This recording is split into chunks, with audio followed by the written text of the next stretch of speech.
Welcome to Sweet Life Beat Life. We hope this video helps. You'll start in Settings. That's where System Permissions live. Unlock your iPhone and open Settings, then scroll or use the search bar to find Reminders. Once you're viewing Reminders settings, make sure notifications are enabled so you can see how they're currently configured. If Reminders doesn't appear, confirm screen time or a profile isn't hiding it, remove restrictions if needed.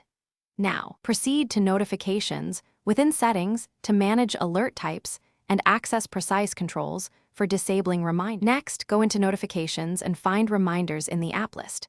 You'll see Allow Notifications. Switch that off to stop all reminder alerts immediately.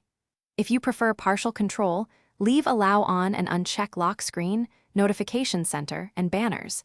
Disable sounds and badges to reduce intrusion. Make sure Scheduled Summary isn't re-enabling alerts by checking that setting too. Once you change these, open the Reminders app to verify no banners or sounds appear when a test reminder triggers.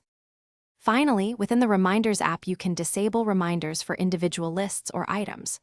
Open a list, tap an item or the three-dot menu, choose Details, then turn off Remind Me on a Day and Remind Me at a Location to silence that item.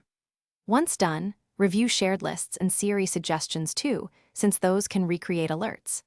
If reminders continue, restart your iPhone, confirm Do Not Disturb or Focus isn't misconfigured, and check iCloud sync settings.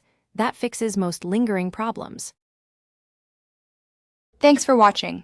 Consider subscribing if we helped you.